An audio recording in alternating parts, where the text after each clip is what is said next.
Hi, my name is Lauren, and this is my story about being the proud mother of a son who is gay. When I was a few weeks pregnant with Danny, his father died. And when Danny was born, he was the most precious thing in the world to me. He was so full of life, and he just had this brightness about him. I felt a lot of pressure to raise Danny like his father. But I really tried to let Danny be who he was, and that turned out to be a really good thing. From a very young age, I started to notice that Danny was very different than other little boys I knew. He had this Barbie, and he took it with him everywhere he went. He loved mermaids and ponies and princesses and unicorns, and his favorite color was purple. I remember one time there was a meeting and all the parents were gathered around. They were showing a video of all the kids playing, and it zoomed in on Danny. There he was, all dressed up, and he was dancing around. He was just having the greatest time. But at that moment, I wasn't happy for Danny. I was really just embarrassed. Some of the parents laughed, and I remember feeling really isolated. I might have even felt a little ashamed at that moment. Then later on that same year, Danny told me that he wanted to be a princess for Halloween. And I was scared. I was worried that he was going to get teased. And I was also worried that some of the other parents would think I was a bad mother. I was afraid of being judged. So I tried to get out of it. I asked Danny, "How about being Peter Pan instead?" And Danny said, "No, I want to be a princess." So at that moment, I had to make a decision. Am I going to support my child for who he is, or am I going to give in to fear? And I decided to support him.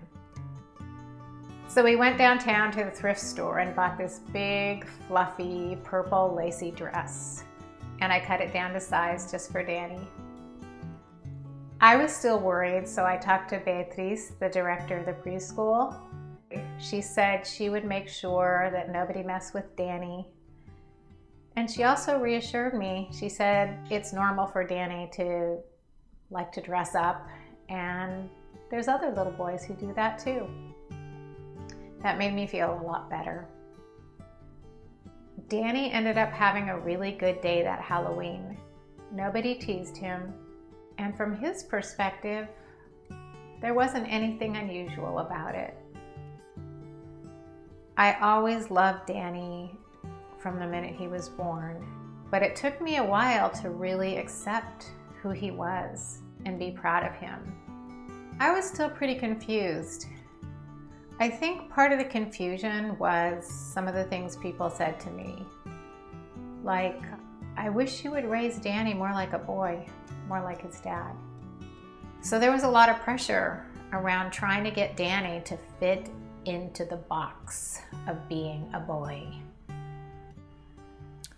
And sometimes I started to wonder if something was wrong with the way I was raising my son, or maybe there was something wrong with Danny. One day, my sister Sarah told me a story about her son. He had gone to school and he was wearing a dress, and some of the other kids said, "Well, boys don't wear dresses." And he had the perfect response. He said, "Yes, they do. My cousin Danny wears dresses." And I think it was around that time that I really started to realize that having Danny in my life as my son was nothing to be ashamed of or embarrassed of. It was really a gift, because Danny, by having the courage to be who he was really opening the door or paving a path for other kids to be able to be who they are as well. Danny's grown up now, and he's an out, proud gay man.